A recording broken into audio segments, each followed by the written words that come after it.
बैठ जाइए, इतनी देर खड़े रहेंगे? बहुत देर से आप लोग खड़े हैं। साथ दीदी के किसी आदमी को कष्ट हो जाएंगे, हम लोगों से संभव नहीं है, कृपया बैठ जाइए। यहाँ हम लोग सुबह से इकट्ठे हुए हैं महादेव की बात करने के लिए, जो हमारे आपके गुरु हैं, जो हमारे आपके घरों में पूजित हैं, हमारे बाबा के रूप में, तस्वीरों में महादेव के रूप में, बैजनाथ के रूप में, उन्हीं की बात करने को इकट्ठे हुए हैं।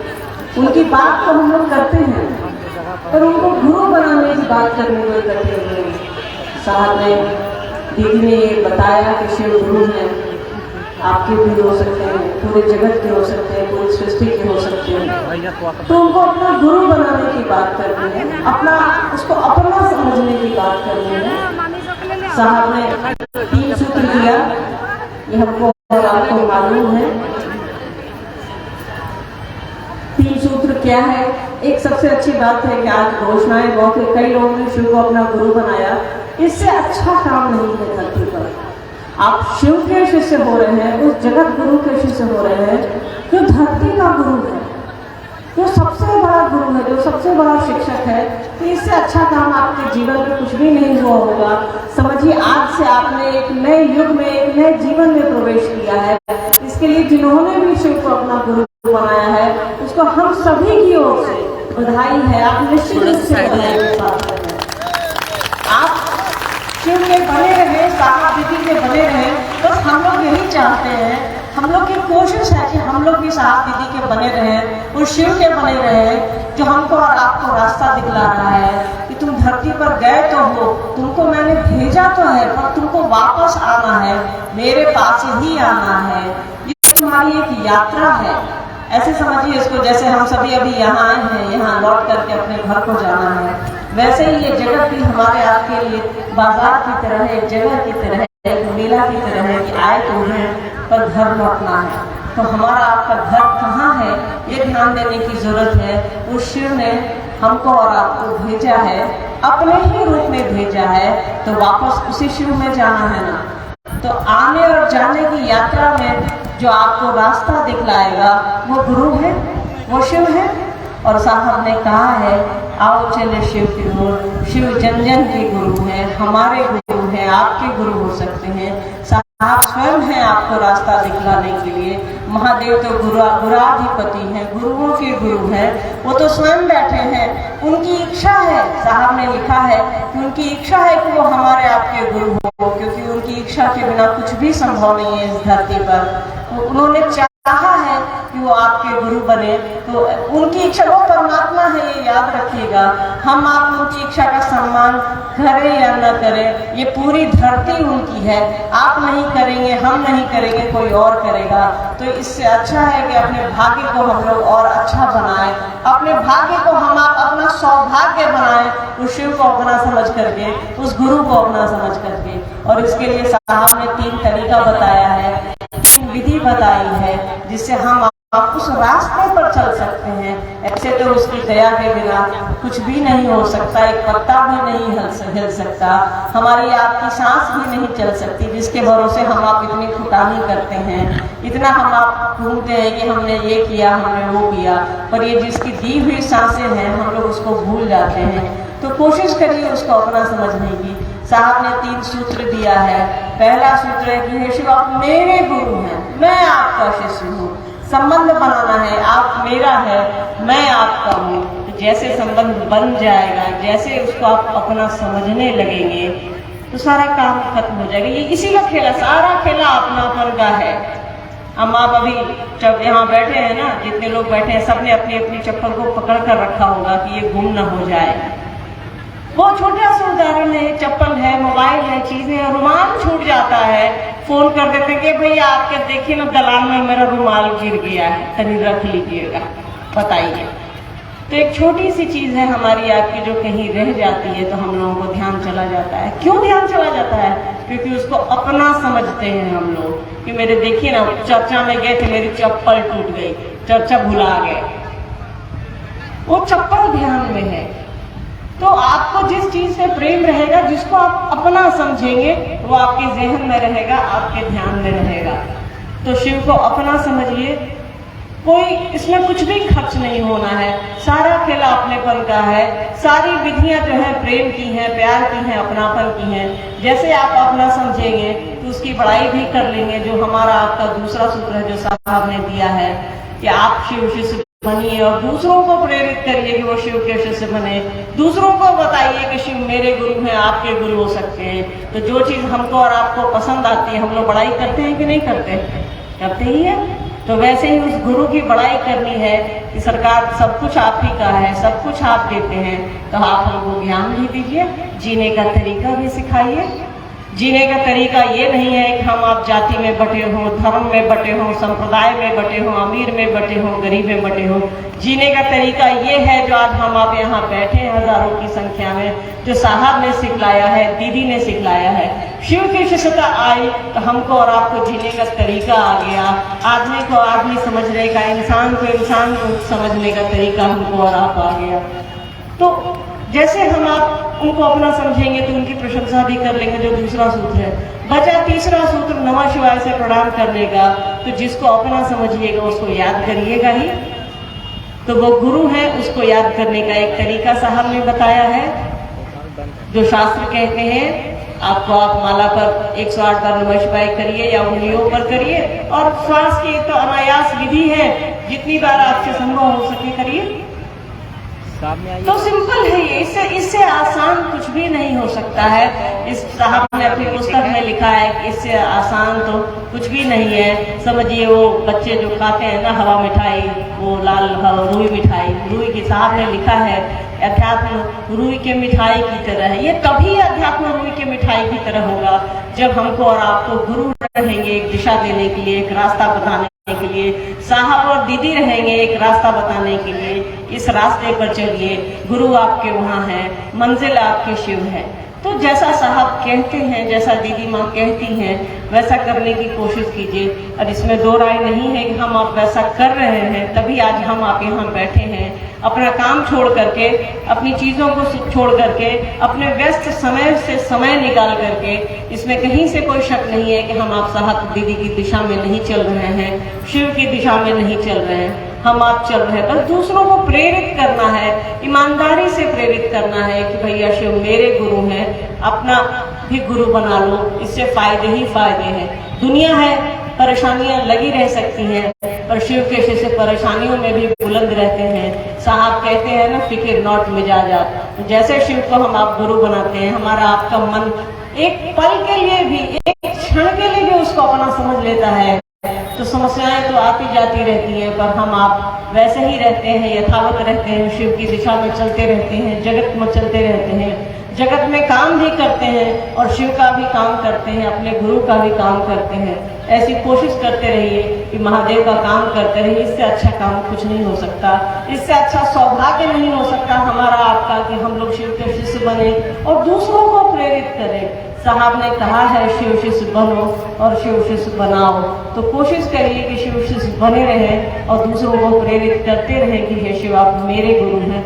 दूसरों को ऐसा कहें कि आप उसको अपना समझिए, कि आप ऐसा बोलिए कि शिव आप मेरे गुरु हैं, मेरे हो जाइए। ऐसे हम आप उसके क्या हो सकते हैं बताइए? हमारी आपकी क्षमता क्या है? हम आप उसके होंगे तो उसी की दया चाहिए, उसी की दया से हम आप उसके होंगे। हमारी ये जगत है, हम आप तो तुरंत भूल जाते हैं। अभी हम लोग का मोबाइल गिर जाए, चप्पल गुम हो जाए तो सब शिव चर्चा या महादेव साहब दीदी हमसे आपसे भूल जाएंगे, क्षणिक ही भूलेंगे पर भूलेंगे। पर जब साहब दीदी हमको और आपको पकड़ लेंगे, वो शिव, वो जगत गुरु, वो परमात्मा हमको और आपको पकड़ लेगा, तो हम आप कैसे छूटेंगे? वही पकड़ लेगा। साहब कहते हैं ना, बिल्ली ने ही अपने बच्चे को पकड़ लिया है। बंदर का बच्चा खुद पकड़ता है माँ को, तो जब बंदर उछलता कूदता है तो वो गिर जाता है डाल से, उसकी पकड़ से। पर जब बिल्ली अपने बच्चे को पकड़ती है तो वो बहुत छलांग लगाती है तो भी वो बच्चा नहीं गिरता है। तो माँ ने ही बच्चे को पकड़ लिया है। वो महादेव ही हमको आपको पकड़ ले, वो साहब दीदी ही हमको आपको पकड़ ले। ऐसा करिए, हम आप ऐसा मन बनाए कि वही हमको पकड़े रहे। ऐसा मन बनाने के लिए आपको साहब दीदी के बताए रास्ते पर चलना होगा, 3 सूत्र को करना होगा। जैसा साहब कहते हैं वैसा करते रहिए। इसके अगर शिव शिष्यता की आप बात करेंगे तो शिव शिष्यता में साहब दीदी जो कह रहे हैं वही हमारा आपका संविधान है शिव शिष्यता में, ठीक है, ये ध्यान रखिए। जिज्ञासा, हाँ बोलिए।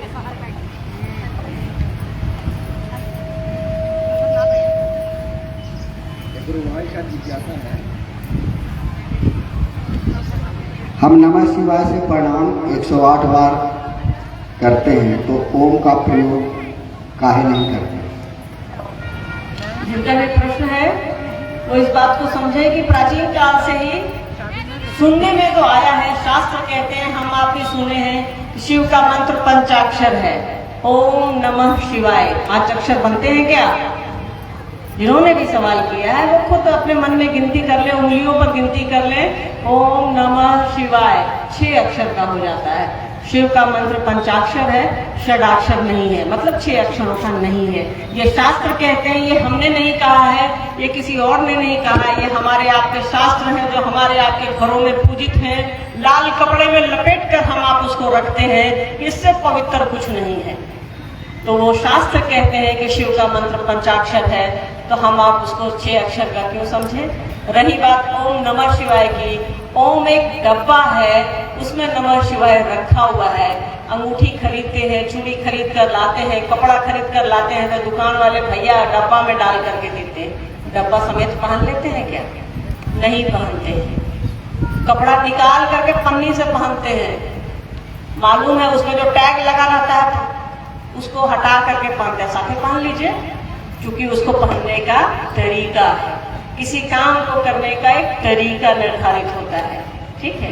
वैसे ही शिव को प्रणाम करने का एक तरीका निर्धारित है कि आप अपने गुरु को, अपने उस परमात्मा को कैसे प्रणाम करेंगे, तो नमः शिवाय से प्रणाम करेंगे। और अगर आप ओम नमः शिवाय करते हैं तो आप ये मुझको समझाइए कि वो सांस पर कैसे चढ़ेगा? चढ़ ही नहीं सकता है।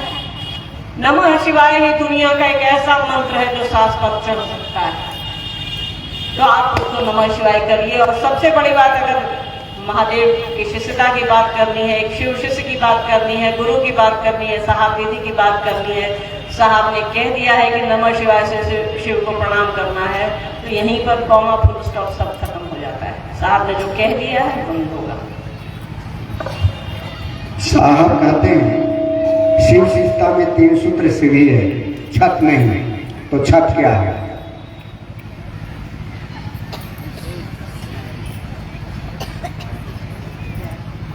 साहब ने शिष्यानुभूति में लिखा है कि 3 सूत्र सहायक हैं आपके शिव शिष्य होने में। सवाल तो बहुत अच्छा है कि तब सहायक हैं तो मतलब सहायता करते हैं, कुछ और भी हो सकता है।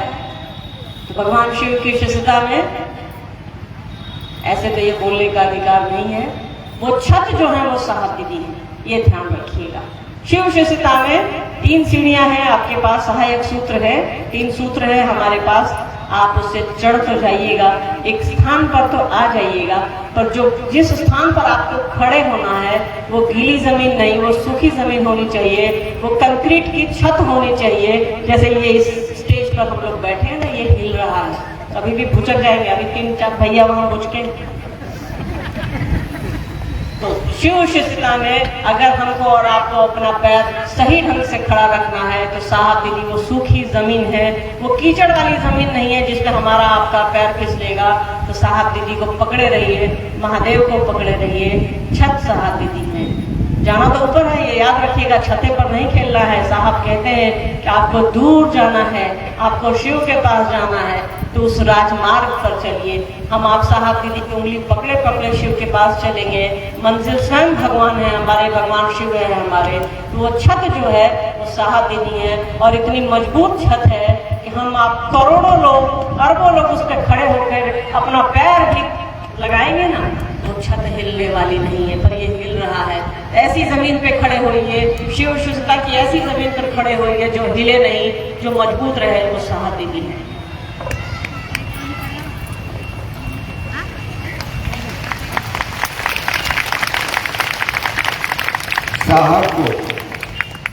साहब के नाम के आगे श्री लगाकर बोलना अच्छा होगा कि नहीं? कुछ लोग बोलते हैं कि अब नहीं लगेगा श्री।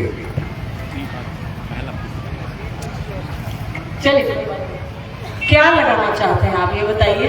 अरे भाई बड़े हैं वो हमारे आपके मुखिया हैं वो।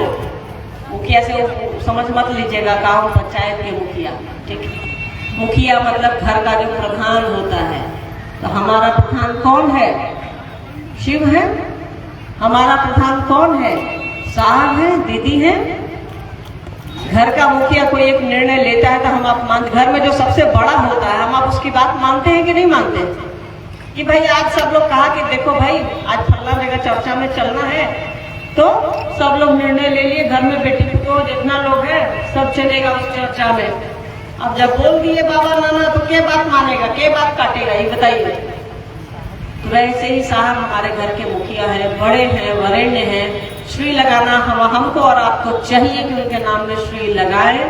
ऐसे आप कुछ भी कर लीजिए, आप लगाइए या न लगाइए, वो साहब हैं, वो शिव के अनन्य शिष्य हैं। शिव ने खुद कहा है कि मैं सिर्फ तुम्हें जानता हूँ, हम आप कुछ दे या न दे, महादेव उनको पकड़े हुए हैं, तो छोड़िए क्या लगाइएगा क्या नहीं लगाइएगा। शिव गुरु की अवधारणा क्या है? शिव गुरु की अवधारणा क्या है? इतनी देर से तो सुबह से तो हम लोग यही समझ रहे हैं, शिव को अपना गुरु बनाना है, अपना शिष्य भाव अर्पित करना है, अपना दया भाव वो आपको देंगे। हम आप उनको क्या दे सकते हैं? बस उनको अपना समझ सकते हैं कि सरकार आप मेरे हैं। यही उनकी अवधारणा है। शिव शिष्य की अवधारणा, शिव शिष्यता की अवधारणा और शिव गुरु की अवधारणा एक ही है। वो गुरु हैं तभी हम आप शिव शिष्य हुए हैं, उनकी शिष्यता है तभी हमारी आपकी शिष्यता है, उनकी दया है तभी हम पर और आप पर दया आती है, उनका दया भाव, हमारा गुरु भाव, हमारा शिष्य भाव, सही शिव, यही शिव शिष्यता की अवधारणा है और कुछ नहीं है। साहब जो कहते हैं वही शिव शिष्यता की अवधारणा है। शिव गुरु है, जगत गुरु है, वही शिव जो हमारे परमात्मा है, गुरु है, परमेश्वर कहा गया है, महादेव कहा गया है, महामृत्युंजय कहा गया है, वही शिव है। उनको अपना समझिए, उस दिशा में बढ़िए, हम आप उस दिशा में शिष्य भाव को एकत्रित करें। हे शिव आप मेरे गुरु हैं, मैं आपका शिष्य हूँ, और कुछ भी इसके अलावा नहीं है। शिव की अवधारणा, शिव शिष्य की अवधारणा, शिव शिष्यता की अवधारणा एक ही है, वो है गुरु की बात। शिव शिष्य होना और शिव शिष्य बनना में क्या अंतर है? शिव शिष्य होना और शिव शिष्य बनना एक ही बात है, पर होता तो मन है, बनता तो मन है। हम आप हॉस्पिटल में जाते हैं, अभी हम लोग, कई लोग टेम्पो से आए होंगे, बस से आए होंगे, रिक्शा से, टोटो से आए हैं, हम लोग बोलते हैं कि भैया चल वहाँ चलने की हवा। हम आप उसको क्या भाई समझ लेते हैं? नहीं समझते हैं। समझता तो मन है, मन को समझना है कि ये मेरा भाई है, ये मेरी बहन है, ठीक है। शिव शिष्य होना और शिव शिष्य बनना, तो आप शिव शिष्य बनिए या शिव शिष्य होइए, बात तो एक ही है। वो बोलने, वो शब्द का अंतर है कि भैया हम शिव शिष्य हैं, भैया हमको शिव शिष्य होना है, या कोई शिव शिष्य हो गया है। वो शब्द का हेर फेर है, भाव का हेर फेर नहीं है, मन का हेर फेर नहीं है। तो आप शब्द कुछ भी प्रयोग कर सकते हैं। साहब ने लिखा है कि आपको जैसा उचित लगे, बस आप उसको अपना तो समझिए। शब्द के व्याकरण में उलझने की जरूरत नहीं है। शब्द का, भाषा का अपना एक व्याकरण है, बस शिव के व्याकरण में उलझिए। उलझना है तो शिव की पहेली में उलझिए, साहब दीदी के पहेली में उलझिए। ये शब्द का हेर फेर है, बाकी कुछ नहीं है। और शिव शिष्य होने की प्रक्रिया में उलझिए। आपका मन शिव शिष्य हो जाए, ऐसा आप बनिए। शब्द कुछ भी हो, उससे कोई मायने। कोई कह रहा है मैं शिव का शिष्य हूँ, कोई कह रहा है मैं शिव का शिष्य हो गया, तो बहुत अच्छी बात है। साहब श्री के द्वारा शरीर परित्याग के बाद शिव शिष्यों के बीच सबसे बड़ी चुनौती अपनी शिष्टता बचाना है। वो कैसे बचे? साहब जब शरीर में थे, ऐसे ये याद रखिएगा, साहब कहीं नहीं गए हैं, उन्होंने शरीर छोड़ा है, हमारा आपका साथ नहीं छोड़ा है। शरीर का अपना लिमिटेशन है। आंख के सामने कुछ भी आता तो हमारी आपकी पलक बंद हो जाती है। पानी के किनारे, कुआं के किनारे कोई थोड़ा आगे कर देता है, यहीं पे थोड़ा आगे कोई करेगा तो हम पीछे आएंगे, क्योंकि शरीर का अपना एक डिफेंस मैकेनिज्म है, वो अपनी सुरक्षा खुद करता है। शरीर नश्वर है, वो खुद ही किसी दिन नष्ट हो जाता है, उससे कोई लेना देना नहीं है। साहब हमारे आपके बीच है, दीदी माँ हमारे आपके बीच है, वो पिछले 17 सालों से नहीं है, नहीं दिख रही है शरीर से। तो क्या वो नहीं दिखी है आपको और हमको? ऐसा कोई कह नहीं सकता कि दीदी माँ ने से मैं मिली नहीं, दीदी माँ ने मुझको देखा नहीं। ऐसा कोई शिव से नहीं कह सकता कि साहब ने मुझको देखा नहीं, हमने साहब को देखा नहीं। देखता तो मन है, संबंध तो मन बनाता है, शरीर का क्या है वो तो यहाँ अभी हम टुनक जाए तो वापस नदी के किनारे नहीं फूक आइएगा सब लोग मिल करके, खत्म हो जाएगा सब कुछ। पर लवली का शरीर खत्म हो सकता है, लवली जो आपकी यादों में है, जो अपनों के बीच है, वो थोड़े खत्म होता है। तो साहब हमको आपको कहीं छोड़ करके नहीं गए, ये याद रखिएगा। साहब शरीर में थे तो भी साहब एक ही बात कर रहे थे कि अपनी शिव शिष्टता बचाइए। शिव शिष्टता बचाने के लिए किसी का शरीर में होना या न होना मायने नहीं रखता है। एक बार हम लोग रांची थे या पटना साहब आए हुए थे, याद नहीं है, तो साहब ने कहा कि मरते समय अगर आपसे कोई पूछे कि तुम कौन हो तो आपका उत्तर क्या होगा। हम लोग चुप थे, शायद ये पटना की बात है, हमारे डेरे की बात है। तो साहब ने कहा कि अजब घबचरट हैं आप लोग, जब मरते समय आपको जिस समय आप मर रहे हैं और आपको ये याद रहे कि मैं शिव का शिष्य हूँ, इससे अच्छा सौभाग्य कुछ नहीं हो सकता। तो साहब दीदी के साथ बने रहिए, आपकी शिव शिष्यता भी बनी रहेगी। साहब जैसा कहते हैं वैसा करिए, साहब जैसा चाहते हैं वैसा चलिए। कंगन पहनना क्या जरूरी है? कंगन पहनना क्या जरूरी है? सवाल सही है, बिल्कुल नहीं। सीधा सा उत्तर है बिल्कुल नहीं। ठीक है, साहब ने लिखा है शिष्यानुभूति में कि कंगन कभी भी शिव शिष्यता का परिचायक नहीं है, अनिवार्य नहीं है कुछ भी, अनिवार्य सिर्फ आपका मन है। रही बात पहनने के लिए, पहनिएगा तो अच्छा ही लगेगा, बुरा तो नहीं लगता, अच्छा ही लगता। पहनिएगा तो कोई पूछेगा कि क्या पहने हुए हैं, तो एक बात करने का मौका निकल जाता है। और हम आप एक चीज बताइए, छोटा सा उदाहरण है, या महिलाएं ज्यादा है, शादी ब्याह हो जाता है तो हम आप सिंदूर लगाते हैं ना, इससे कोई फर्क नहीं पड़ता कि कोई लगाए या ना लगाए। हम आप चूड़ियां पहनते हैं ना, कोई दीदी लोग यहाँ 10 चूड़ी पहनी हुई हो, हम एक पहने तो है ना, तो पहनिएगा तो अच्छा ही लगेगा। क्या हम लोग के हाथ में खराब लग रहा है क्या? या आप लोगों के हाथ में खराब लग रहा है? पहनना चाहिए, इससे हमको और आपको मौका मिलेगा। दूसरा इसका साइंटिफिक रीजन है, लकड़ी है, दिमाग को भी ठंडा रखती है, तो पहनिए, पहनने में कोई दिक्कत नहीं है। हमें तो जिसको दिक्कत है वो अपनी समस्या को दूर करने की कोशिश करें। पहनना चाहते हैं जरूर पहनिए, और पहनने में कोई बुराई नहीं है, पहन सकते हैं। ठीक, हाँ, ये शिव शिष्यता का द्योतक नहीं है। ऐसा ना हो कि कंगन पहन करके कई लोग ठगी कर लेते हैं तो वो शिव शिष्य नहीं हो गए, वो साहब दीदी के लोग नहीं हो गए। मन आपका शिव शिष्य होगा, आपके कंगन को शिव शिष्य नहीं होना है, आपके मन को शिव शिष्य होना है, हमारे आपके दिल को शिव शिष्य होना है, हमारी आपकी बुद्धि को शिव शिष्य होना है। कंगन या कपड़े को तो होना नहीं है, सिंदूर टिकली बिंदी या चूड़ी को तो होना नहीं है, पैंट बुशर्ट को तो मन होगा। तो जो मन में आए पहनिए, और कंगन अच्छी चीज है, मन करे तो पहनिए। 5 रुपए में मिल जाती है, कई जगह तो ऐसे ही मिल जाती है, कोई बड़ा खर्चा नहीं है। कंगन में 12 दाना ही क्यों होता है? ये साहब पहले साहब इसके पीछे की कहानी को समझने की जरूरत है। ऐसे तो इसका एक ज्योग्राफी मतलब इसकी ज्योतिष की व्याख्या है कि 12 दाने क्यों पहना जाता है। पर साहब के हिसाब से अगर समझिएगा, साहब पहले 11 दाने का रुद्राक्ष पहनते थे ताकि वो लोग पूछ सके। अभी हमने कहा ना कि पहनिएगा तो लोग पूछेंगे तो चर्चा करने का मौका मिलेगा।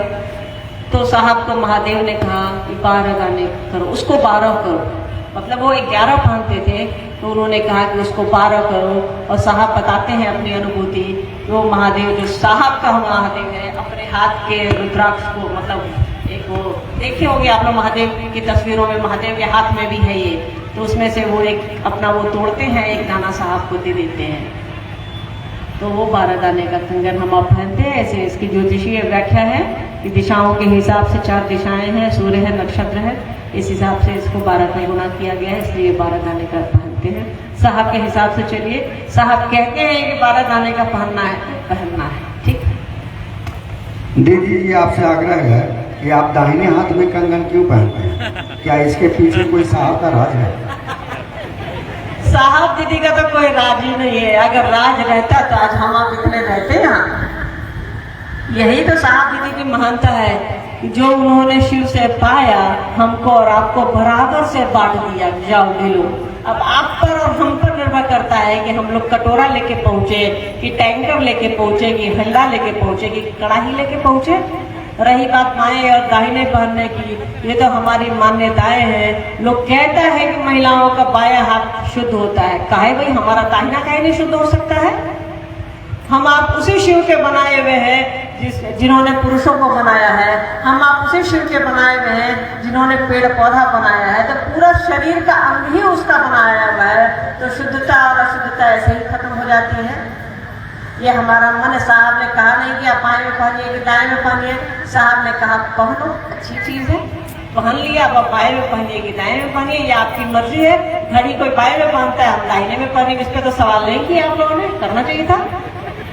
हाँ, सवाल कुछ भी बन सकता है ना। अब आप लोग शॉल ओढ़ी हुई है, मैं तो नहीं ओढ़ी हुई। तो चलिए खैर, आप किसी भी हाथ में कंगन पहन सकते हैं, चाहे बाया हो या दाहिना हो, ठीक है। पहनने का मन हो तो पहनिए। बाकी कोई इसमें कोई राज नहीं है। साहब का यही एक राज है जो हमारे आपके बीच में है कि शिव को अपना समझो। और कोई साहब की जिंदगी, साहब का मन खुली किताब की तरह है। वो पानी की तरह है, गंगा के पानी की तरह है, जो छल छल छल छल एक पार से दूसरे पार दिखता रहता है। साहब का कोई राज नहीं है, ठीक। साहब बार बार बोलते हैं नमः शिवाय प्रणाम एक और परिणाम अनेक। कैसे दीदी बताने का प्रयास करें। अभी 27-28 अगस्त की संगोष्ठी में साहब ने कहा कि आप कुछ भी नमः शिवाय कर लीजिए, ठीक है। पहले इस बात को समझ लीजिए, फिर आपके सवाल पर आते हैं। साहब ने कहा कि अगर आप शिव को अपना नहीं समझेंगे तो करोड़ों बार किया हुआ नमः शिवाय बेकार है। तो साहब ने कहा कि नमः शिवाय एक, परिणाम अनेक। तो नमः शिवाय जब तक आप उसको प्रणाम करते हैं या शब्द में बोलते हैं, दोनों में फर्क है। आप किसी को शब्द में भैया कहते हैं, दीदी कहते हैं, और सही में आप किसी को भाव दे रहे हैं कि मेरा भाई है, मेरी बहन है, तो दोनों में फर्क है ना। तो जैसे भाव डालेंगे परिणाम बदल जाता है। सामने रोड पर किसी का एक्सीडेंट हो जाता है, हम आप देखते हैं उठा के चल देते हैं, पर नजर पड़ती है कि कंगन पहने हुए हैं गुरु भाई या गुरु बहन, तो हम आप छोड़ के आगे नहीं बढ़ पाते हैं। ये हमारा आपका प्रेम है।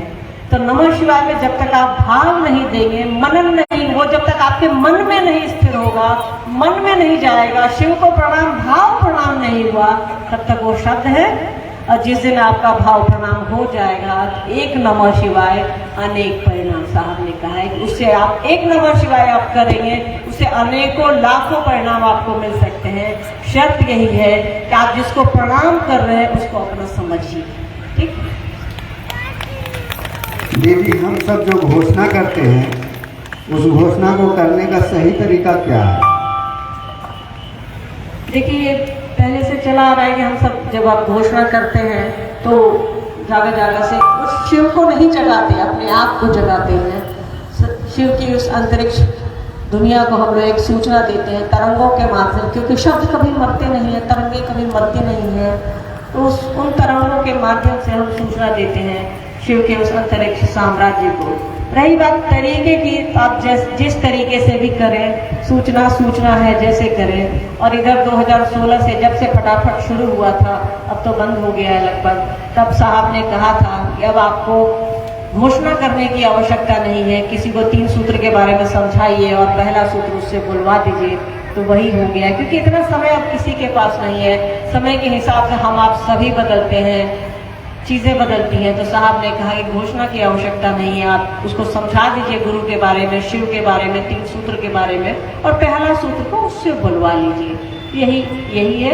और घोषणा का तरीका कि अगर आपकी इच्छा है, कोई आपको नाम बता रहा है तो आप उसको घोषणा कर दें। लोग नाम भी नहीं बताना चाहते हैं ना, मुझसे ज़्यादा आप लोग क्षेत्रों में रहते हैं, आप बेहतर बताएंगे। कई लोग नाम नहीं बताना चाहते हैं। जब हम लोग घोषणा के लिए नाम पूछते हैं तो कहते हैं नाम क्यों बताए। तो साहब है, उन्हें मालूम है कि हमको और आपको क्या समस्याएं आती हैं, क्या आ सकती हैं, क्या आएंगी। तो उन्होंने कहा कि इसकी आवश्यकता अब नहीं है। जो करवाना चाहता है करे, जो करना चाहता है करे, ठीक। शिव शिष्य का आहार और व्यवहार क्या होना चाहिए? शिव शिष्य का आहार और व्यवहार, आहार तो जो डॉक्टर बोलता है वो करिए, जो आपको रुचता है वो करिए।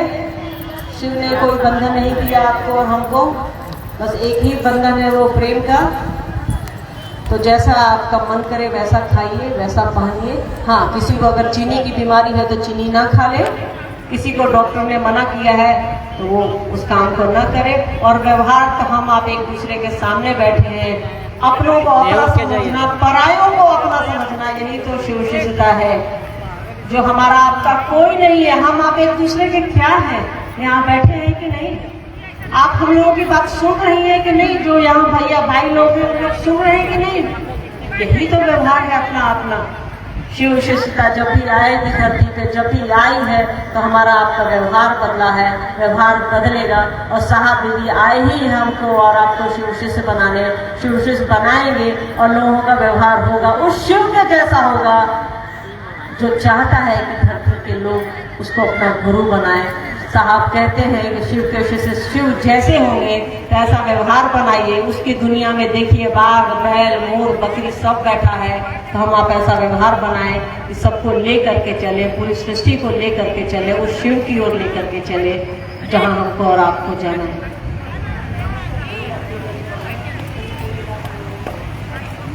लिंगेश्वर महादेव मंदिर का अनुभूति विधि बताने का प्रयास करें। अब एक टेप रिकॉर्डर दे दीजिए, आप रिकॉर्ड करके हम रखेंगे। देखिए ऐसा है कि चलिए, एक बार हम लोग बाहर रहते थे, विदेश रहते थे, तो वहां से आई एक बेटी, मेरी बहुत छोटी थी, 8-9 महीने की होगी।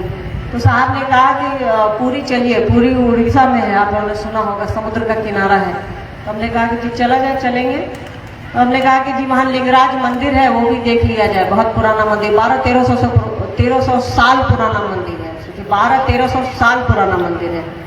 तो साहब ने कहा चलिए मैं भी वहाँ देखूंगा। ये याद रखिएगा कि मंदिर ना साहब जाते हैं ना हम लोग जाते हैं, हमारी कोई भी कोशिश नहीं है कि आप मंदिर को जाएं या न जाएं, ये आपका व्यक्तिगत है। क्योंकि साहब इतिहास के विद्यार्थी रहे, हम भी इतिहास के विद्यार्थी रहे, तो दोनों बाप बेटी का थोड़ा आपस में मिलता है। तो उन्होंने कहा कि चलिए लिंगराज टेम्पल देख लिया जाए, मतलब लिंगराज मंदिर देख लिया जाए। वो मंदिर इतना बड़ा है ना, 160 मीटर ऊपर है शायद। इस देश का, इस धरती का, हिंदुस्तान का सबसे ऊंचा मंदिर है वो, शायद 12 शिवलिंग में भी आता है ना वो शायद। तो पापा ने कहा कि ठीक है चलिए घूम आया जाए। और वो मंदिर नक्काशी के लिए बहुत फेमस है, नक्काशी समझते हैं ना, छोटा छोटा बनावट टाइप से, उसके लिए वो बहुत फेमस है। तो हम लोग गए वहाँ, तो साहब तो मंदिर जाते नहीं है, तो उन्होंने कहा कि आप लोग जाइए, मैं यहीं हूँ। तो साहब, भैया, मंडल सर, ये लोग बाहर ही रह गए और हम लोग अंदर चले गए। फिर तो बरकत दीदी थी, मनुबाबू थे, भाभी निहारिका भी थी, हाँ सारे लोग थे लगभग। तो उन्होंने कहा कि लवली चलो अंदर। हम बोले कि नहीं भाभी आप जाइए, हम बाहर ही बैठे हैं मंदिर के बाहर।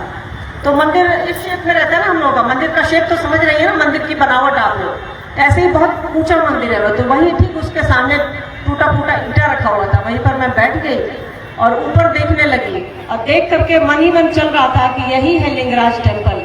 मंदिर को अंग्रेजी में टेम्पल कहते हैं, तो वही मेरे दिमाग में चल रहा था कि यही है, ऊपर देखते हुए कि यही है लिंगराज टेम्पल। तो उस मंदिर के इस पे छत पे, मतलब ऐसे जो रहता है ना, उसमें साहब की छवि उभरी और उन्होंने कहा मैं ही तो हूँ यहाँ। तो मेरे दिमाग में तुरंत आने लगा, अरे पापा तो बाहर है, यहाँ कैसे दिख रहे हैं वो। मतलब एक झटके में सब कुछ आ गया, उनका चेहरा आया और उन्होंने कहा मैं ही तो हूँ यहाँ। तो यही है जो है सो साहब हैं, बाकी तो कुछ नहीं है। देखिए आप लोग आए हैं यहाँ साहब दीदी की बात सुनने, बात करने, इससे अच्छा काम नहीं है। शिव का शिष्य बनिए, शिव का शिष्य बनाइए, इससे शुभ कुछ भी नहीं है। अपने जीवन को समझिए, देहाती भाषा में तारना कहते हैं, अपने जीवन को तार लीजिए ये करके कि शिव के शिष्य हम आप हो जाएं, हम आप साहब दीदी के आदमी हो जाए। और इस जगह से तो मुझे लगा हुआ है, हमारा ननिहाल बनाते हुए आप लोगों को मालूम है, तो तोहरे सबके बच्चे है, तोहरे सबके बहन और भाई है, जेब जोड़ना है जोड़ लीजिए, ठीक है। तो हम लोग चाहेंगे कि दीदी की धरती है ये, तो इस यहाँ से शिव शिष्यता का ऐसा डंका बजे कि पूरी दुनिया में लोग कहे कि मगध के क्षेत्र में जो महादेव का काम होता है ना, वो कहीं नहीं हुआ है। ऐसी कोशिश हम आप करें साहब, दीदी हम पर और आप पर गर्व करें कि ऐसा काम मगध में होता है, औरंगाबाद हो, शेरघाटी हो, गया हो, कि लोग गर्व कर सके। साहब जहाँ है हमको और आपको देख करके प्रसन्न हो और कहें कि ये मेरा आदमी है। ऐसी कोशिश हम आप करिए। आप सभी को मेरा प्रणाम। सुरक्षित घर लौटिए, अच्छे से लौटिए। भीड़ बहुत ज़्यादा है, वॉलंटियर्स कृपया ध्यान दें। सामने रोड है, ट्रैफिक है, ध्यान से जाइए, सुरक्षित जाइए। साहब दीदी के बने रहिए। आप सभी को मेरा प्रणाम।